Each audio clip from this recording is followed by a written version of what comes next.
The Galactic Council had never seen anything quite like the humans. While other species focused on precision, discipline, and rigid military structure, humans seemed to operate on chaos theory and blind luck. This peculiarity became glaringly apparent during the Third Galactic Games, a competition meant to showcase each species' military prowess. The Council's announcement echoed through Earth's primary communication channels, a challenge of combat excellence. Each species would send their finest warriors to compete in a series of tactical missions. The prize? Control over 3 resource-rich systems in the Outer Rim. Admiral James Thompson of the Earth Defense Force sat in his office, staring at the formal invitation with a mixture of amusement and concern.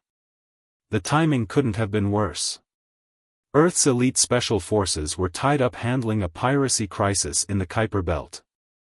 All he had available was the 13th Lucky Division, notorious across human space for being the most unpredictable, undisciplined, and somehow successful unit in the entire defense force.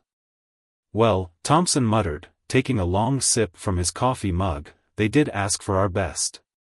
He pulled up the service record of Captain Roger "Red" Anderson, the commanding officer of the 13th. The man's file read like a comedy of errors that somehow always ended in victory.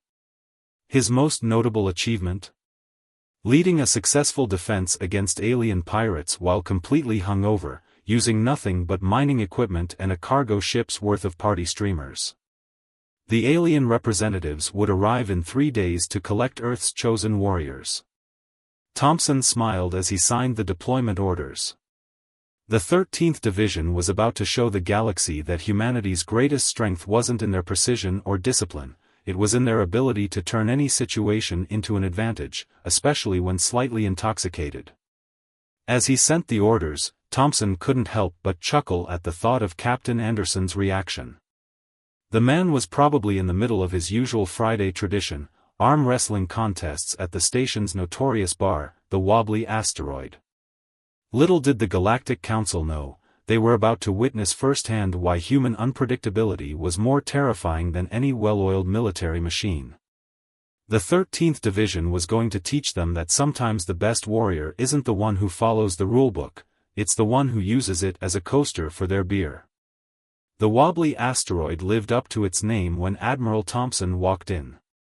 Captain Roger "Red" Anderson was exactly where expected, leading his troops in what they called tactical drinking exercises.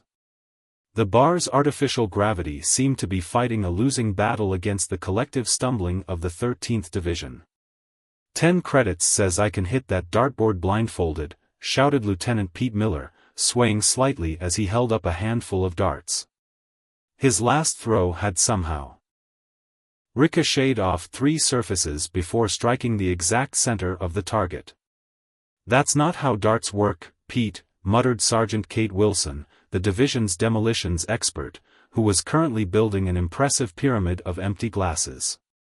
Her hands, which could disarm the most complex explosive devices in the galaxy, remained remarkably steady despite her blood alcohol content. The Admiral cleared his throat. The entire bar didn't exactly snap to attention, it was more of a gradual turn and squint in his direction. Captain Anderson, his red hair as messy as ever, raised his glass in a casual salute. "Ladies and gentlemen of the 13th, Thompson announced, congratulations. You've been selected to represent Earth in the Galactic Games." The silence that followed was broken only by the sound of Pete missing the dartboard entirely and somehow hitting a perfect bullseye on the board next to it. "Sir," Anderson said, his words surprisingly clear, "you do know we're not exactly, what's the word?" "Conventional," offered Wilson. "Sober," added Miller.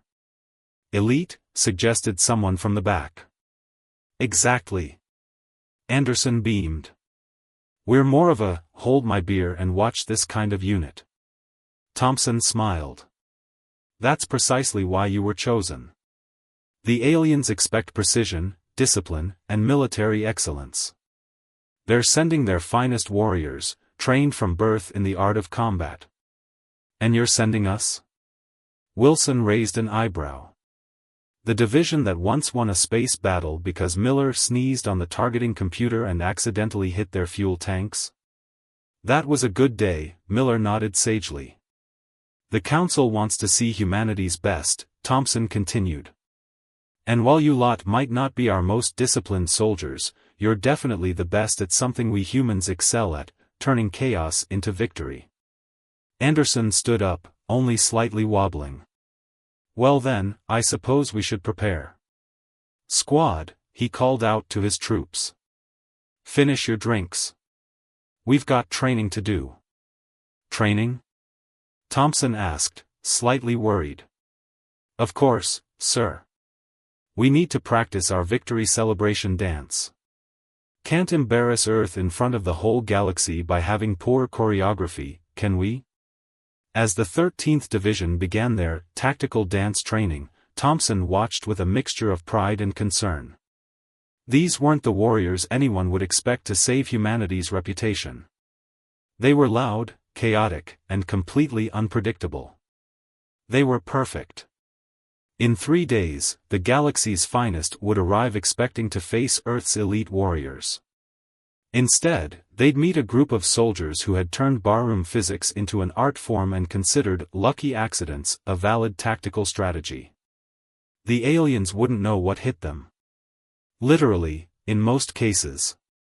The alien delegation arrived in Earth's orbit exactly on schedule, down to the microsecond. Their ship was a marvel of engineering, all clean lines, perfect symmetry, and gleaming surfaces that reflected the stars themselves. It looked like someone had turned mathematical perfection into a spaceship. The 13th Division's reception area, by contrast, looked like a party supply store had exploded.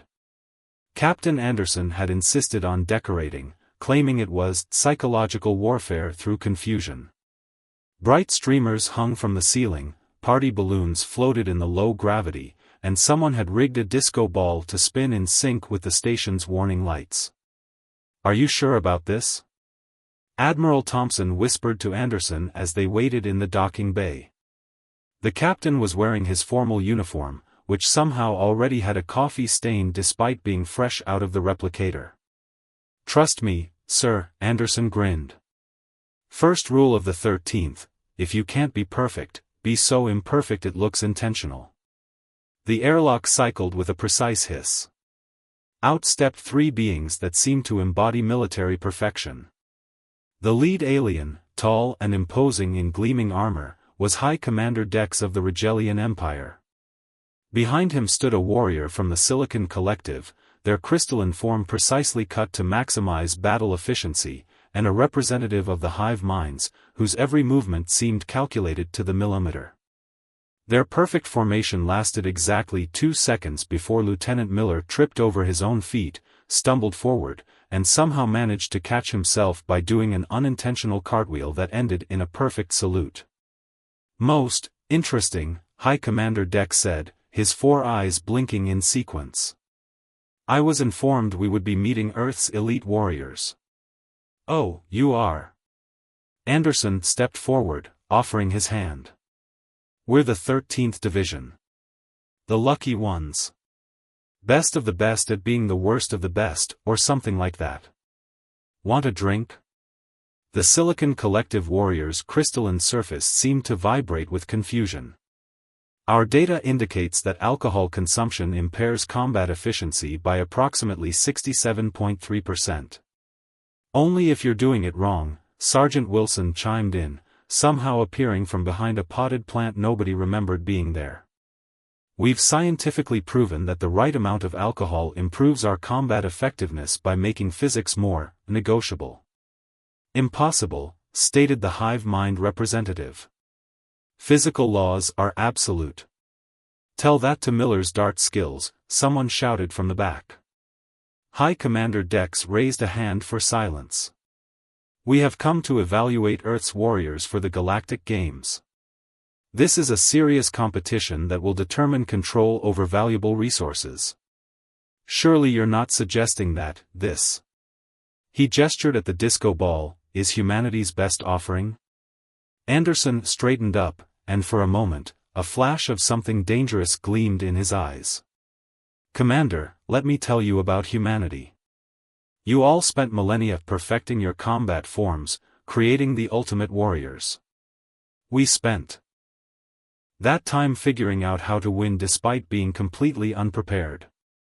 You trained your soldiers to follow every rule. We trained ours to bend reality when the rules don't work. You want to see humanity's best? Well, you're looking at them." As if on cue, Miller attempted to lean casually against a wall, missed, and in the process of catching himself, accidentally activated the station's anti-gravity protocols. As everything and everyone began floating, the 13th Division immediately adapted, using the streamers as makeshift rope lines while the alien delegation flailed in confusion. "See?" Anderson said, casually floating upside down. "Adaptability. That's humanity's true strength. Now, about that drink." The aliens watched in horror as Earth's finest warriors turned a technical malfunction into an impromptu zero-gravity party. They had come expecting military precision. Instead, they got chaos incarnate, and somehow, that was even more terrifying. The first event of the Galactic Games was announced with all the ceremony one would expect from an ancient alien civilization, a holographic display that turned the entire sky into a shifting tableau of stars and battle scenes. The 13th Division watched while sharing a bag of spicy chips, occasionally throwing them at the holograms to see if they'd go through. "The first trial," announced High Commander Dex, "is the Labyrinth of Precision. Teams must navigate through a maze of deadly energy barriers, requiring perfect timing and coordination." "Sounds fun," Anderson mumbled through a mouthful of chips. "We're great at mazes. Remember that time we got lost in the cargo hold? And accidentally found that smuggling ring?" Wilson grinned. "Good times." The arena materialized around them, a massive structure filled with shifting energy walls that moved in complex, mathematically perfect patterns. The Silicon Collective's warrior went first, their crystalline form calculating trajectories with computer-like precision. They completed the course in exactly 8 minutes, without a single misstep. The hive mind representative followed, their movements so precise they seemed to flow through the barriers like water. Another perfect run. Then came the Rigelian champion, who demonstrated why their empire was known for military excellence. They didn't just complete the course, they made it look like a dance. Finally, it was humanity's turn. The 13th Division sent in Lieutenant Miller, who was still trying to get a piece of chip out of his teeth. "Begin," announced the judge. Miller took 3 steps forward and promptly tripped over his own feet. This somehow caused him to fall at exactly the right angle to slide under the first barrier, which would have taken 30 seconds to pass normally. "That counts," Anderson shouted from the sidelines. "Meant to do that." What followed was 10 minutes of what could only be described as controlled falling. Miller stumbled, slipped, and occasionally pirouetted through the maze, each seemingly random movement somehow occurring at exactly the right moment to avoid the deadly barriers. He wasn't following the patterns, he was completely ignoring them in favor of what he later described as going with the flow. "This is impossible," muttered the Silicon Collective warrior. "He's not even looking at the trajectory calculations." "Calculations?" Miller called out as he did an accidental backflip through 2 converging barriers. "I'm just trying not to fall on my face." The alien observers watched in horror as Miller's chaotic progress through the maze completely destroyed their understanding of probability. He wasn't just surviving, he was setting a new record, purely by accident. The finishing touch came when Miller, attempting to scratch his nose, stumbled into the final chamber backwards, spun around 3 times, and fell face-first across the finish line. Final time, 6 minutes, 42 seconds. A new course record. "How?" demanded High Commander Dex. "Your warrior ignored every established protocol for maze navigation." "That's kind of our specialty," Anderson explained, helping Miller up. "You see, While you all spent years learning how to predict and follow the patterns, we humans figured out something important. Sometimes the best way to deal with a complex problem is to be too confused to overthink it. But the mathematical precision required. The Silicon Collective warrior stuttered. "Oh, we have math too," Wilson chimed in. "We just prefer to use it to calculate the optimal angle for throwing chips into each other's mouths from across the room."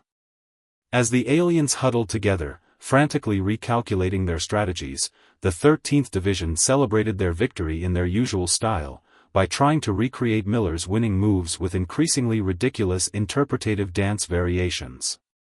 One down, Anderson grinned, watching his team's celebrations. "Think they're ready for what we've got planned for the next event?" Admiral Thompson, who had been quietly observing, just shook his head. "I don't think anyone's ever ready for what the 13th Division has planned. That's rather the point, isn't it?" In the aftermath of the Maze Challenge, the alien delegation retreated to their ship for an emergency strategy session. Their pristine conference room was now covered wall-to-wall with holographic displays showing footage of the 13th Division's performance. "Look here," High Commander Dex pointed at a freeze frame of Miller mid-stumble. By all physical laws, he should have hit that barrier. Instead, he somehow curved around it while sneezing. The Silicon Collective warrior's crystalline surface flickered with frustrated calculations. "I have analyzed this sequence 2,847 times. The human's movements defy every known law of probability." Meanwhile, through the ship's observation window, they could see the 13th Division conducting what they claimed was vital training in the station's recreation area.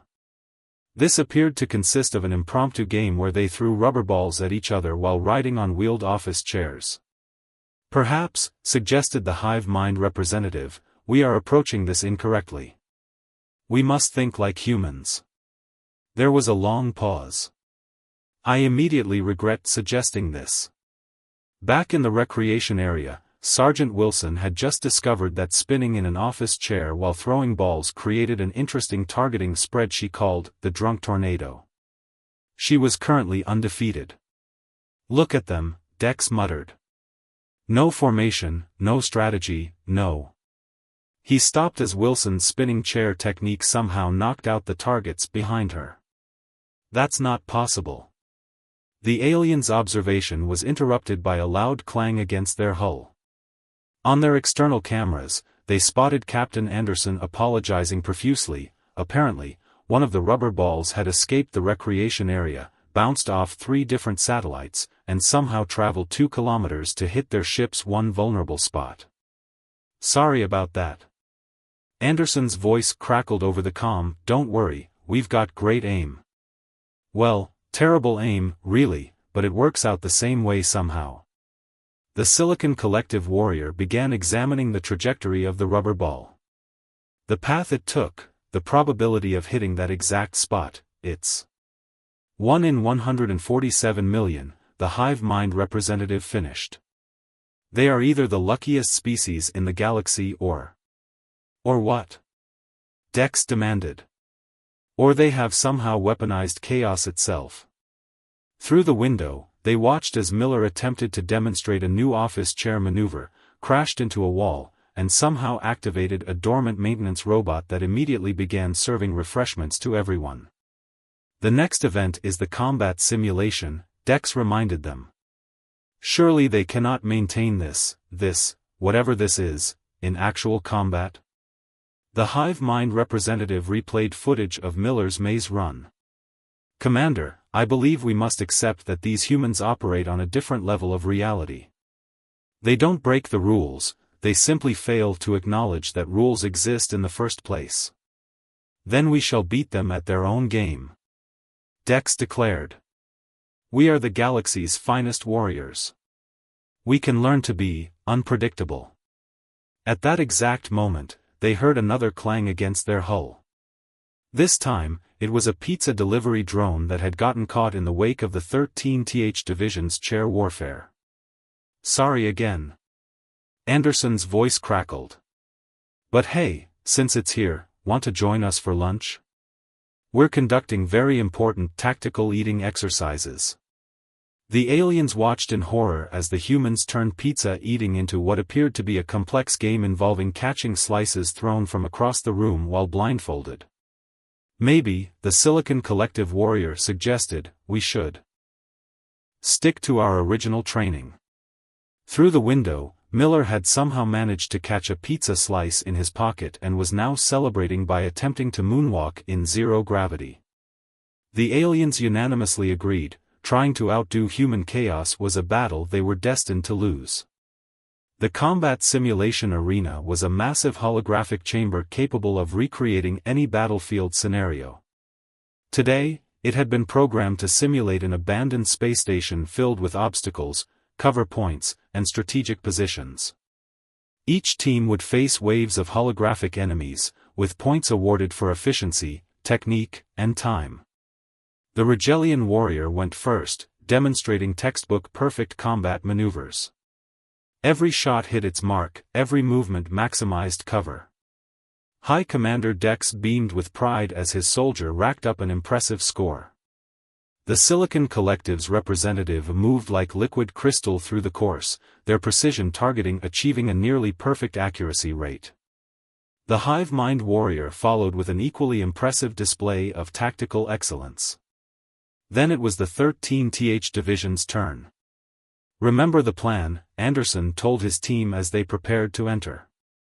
We had a plan? Miller asked, adjusting his slightly crooked combat vest. Of course. The plan is to have no plan. That way, we can't mess it up. The simulation began, and what followed would be studied by alien military academies for decades to come, as both a warning and a puzzle. Instead of taking cover, Wilson immediately tripped over a power cable, accidentally rerouting power to a defunct defense system that nobody knew was there. The system activated, creating an impromptu light show that confused the holographic enemy's targeting systems. I meant to do that. Wilson called out, now tangled in the cables but somehow using them as a makeshift swing to avoid enemy fire. Miller, who had been trying to fix his boot lace, fell backwards and discovered that the supposedly solid crates were hollow. Hey, we can hide in these, he announced, right before sneezing so hard he rolled his crate into a group of enemies, bowling them over. Anderson's contribution to the chaos came when he attempted to throw a standard-issue combat knife but accidentally hit the environmental controls instead. The resulting gravity fluctuations sent enemies flying while the 13th Division, well-versed in operating under bizarre conditions, adapted immediately. Anti-gravity combat maneuvers. Anderson shouted gleefully. Just like Thursday nights at the wobbly asteroid. The aliens watched in horror as the humans turned the serious combat simulation into what appeared to be an improvised circus performance. Wilson was using power cables as improvised zip lines, Miller had somehow turned his rolling crate into a combat vehicle, and Anderson was directing traffic like a drunk orchestra conductor. This isn't combat. High Commander Dex protested. This is effective, the Hive Mind representative noted, watching the score counter steadily climbing. The 13th Division's unorthodox methods were racking up bonus points for creative problem solving that nobody even knew existed in the scoring system. The grand finale came when Miller, still in his crate, collided with Wilson's cable setup, creating a chain reaction that somehow cleared the entire final wave of enemies through what could only be described as combat dominoes. As the simulation ended, the scoreboard showed the 13th Division had not only completed the course but had set another record, though the scoring system had to create several new categories to properly classify what they had done. How do you explain this? Dex demanded as the humans emerged, covered in glory and minor bruises. Simple, Anderson grinned, helping Miller out of his crate. While you train your warriors to follow combat doctrine, we train ours to embrace whatever works. Sometimes that's standard tactics, sometimes it's rolling around in a box. The key is flexibility. And luck, Miller added, finally fixing his boot lace. There's no such thing as luck, the Silicon Collective warrior insisted. Tell that to the combat crate, Wilson laughed, patting the box that had become Miller's unconventional vehicle. I'm pretty sure it's now officially listed as a tactical asset. As the aliens retreated to reconsider their understanding of combat effectiveness, Admiral Thompson approached Anderson. I have to ask, did any of that go according to plan? Sir, Anderson smiled, everything went exactly not according to plan, which is exactly according to plan. The final event was approaching, and the 13th Division had the aliens exactly where they wanted them, completely baffled and utterly unprepared for whatever chaos would come next. The final event was announced with great ceremony, though the 13th Division nearly missed it because Miller had somehow gotten his head stuck in a vending machine while trying to retrieve a stuck candy bar. The ultimate challenge, High Commander Dex proclaimed, will test everything: combat skills, tactical thinking, and adaptation to unexpected situations. That's our specialty. Anderson whispered to his team. We're nothing but unexpected situations in uniform. The challenge turned out to be a massive space station defense scenario. Each team would have to protect their section of the station from waves of increasingly difficult attacks while dealing with random system failures and environmental hazards.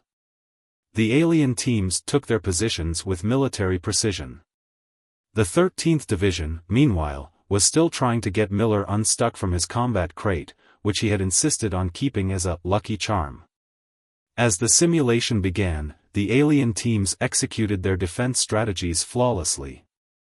The Silicon Collective warrior set up perfect firing lines, the hive mind representative established optimal defensive positions, and the Rigelian champion coordinated everything with tactical excellence. The 13th Division section of the station, by contrast, looked like a party supply store had gone to war. Wilson, what are you doing with those emergency flares? Anderson asked, watching his demolitions expert creating what appeared to be a disco ball of doom. Making a distraction system, sir. Enemy can't hit what they're too confused to see. Miller, still in his crate, had discovered that the station's maintenance corridors were just wide enough for high-speed crate surfing. Mobile response unit ready, sir, he called out, somehow managing to use the crate as both armor and transportation. The first wave hit, and while the alien teams responded with textbook perfection, the 13th Division unleashed pure chaos. Wilson's flare disco ball created a light show that scrambled enemy targeting systems. Miller's crate surfing through maintenance tunnels let him appear exactly where needed, mostly by accident. And Anderson had somehow turned the station's coffee maker into an improvised weapon system that fired scalding espresso at critical moments. This isn't proper combat doctrine. Dex shouted from his observation post. No, Admiral Thompson replied calmly, it's human combat doctrine. There's a difference. As the final wave approached, disaster struck all sections simultaneously. Power failures, artificial gravity malfunctions, and system crashes hit every team. The alien warriors, trained to follow specific protocols, struggled to adapt. The 13th Division, however, was in their element. No gravity? Just like practice. Wilson called out, using her flare launcher as an improvised thruster. Systems crashed. Who needs computers? Miller laughed, still somehow navigating his crate through zero gravity by what he called momentum and wishful thinking.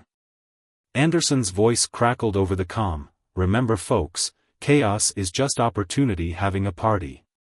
In the end, while the alien teams fought bravely against the cascade of system failures, only the 13th Division section remained fully defended. Their complete disregard for standard protocols, combined with their bizarre but effective adaptations, had turned every malfunction into an advantage. As the simulation ended, High Commander Dex approached Anderson with a mix of respect and bewilderment. I must know, he said.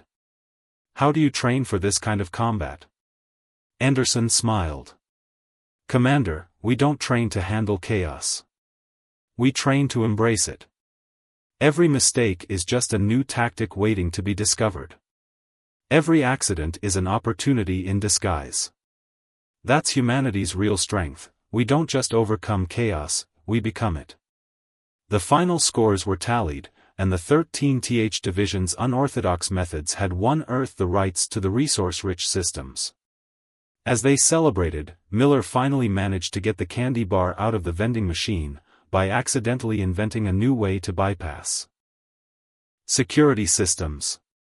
Admiral Thompson watched his troops celebrate with a mixture of pride and resignation.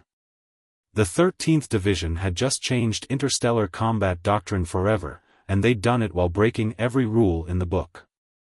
As the aliens departed, still trying to understand what they'd witnessed, Anderson raised a toast with his team, to the lucky ones, because sometimes the best warrior isn't the one who follows the path, but the one who trips and falls into victory.